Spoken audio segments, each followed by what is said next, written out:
السلام علیکم ناظرین، سبسکرائب کریں قرآن حدیث انفو چینل کو اور بیل آئیکن کو دبائیں تاکہ جب بھی ہم ویڈیو اپلوڈ کریں تو آپ کو نوٹیفیکیشن مل جائے۔ عورت کو آزمائش میں نہ ڈالو۔ کون سی آزمائش؟ بہت بڑی آزمائش، اور یہ بات کہیں آپ پہ بھی کڑوی محسوس نہ ہو۔ یہ آزمائش ہے، خواہ وہ دین کے نام پہ ہو کہ 2 سال 10 سال بیوی سے دور رہا جائے، شریعت نے اس بات کی اجازت نہیں دی۔ اس لیے جس عورت کا خامن فوت ہو جائے تو اس کو عدت گزارنا ہے کتنے دن؟ 4 مہینے 10 دن۔ عمر رضی اللہ تعالی عنہ رات کی تاریکی میں باہر نکلے، چند اشعار سنے۔ کیا سنے؟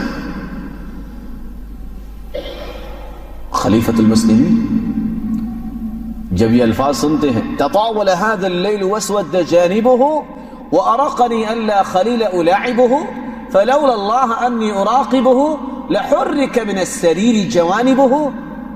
جب یہ الفاظ سنے واپس آ گئے، آ کے حفصہ رضی اللہ تعالی عنہ کو بلایا، بیٹی کو، اور کوئی باپ بیٹی سے ایسی بات نہیں پوچھتا۔ فرمایا، یا حفصہ الى كم تصبر المرأة، خامد کے بغیر عورت کب تک رہ سکتی ہے؟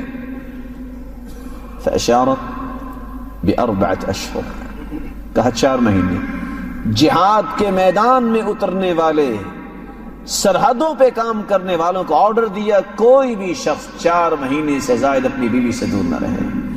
اور میری بات کو دل کے نہال خانے میں جگہ دیجیے گا، جب شریعت کے ان مسائل کو انسان سمجھتا نہیں تو پھر نافرمانیوں کے دروازے کھلتے ہیں، پھر اللہ رب العزت کی شریعت کو پامال ہوتے انسان دیکھتا ہے، روتا تو ہے اور اس کا حل کوئی نہیں ہوتا۔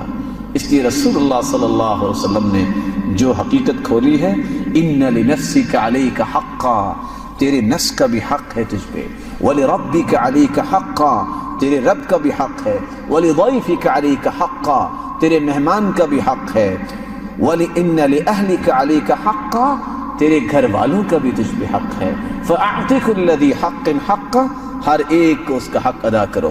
رسول اللہ صلی اللہ علیہ وسلم نے تو یہاں تک فرمایا، السفر قطعۃ من العذاب، سفر یہ عذاب کا ایک ٹکڑا ہے۔ یمنع احدکم طعامہ وشرابہ، کھانے اور پینے سے روک دیتا ہے۔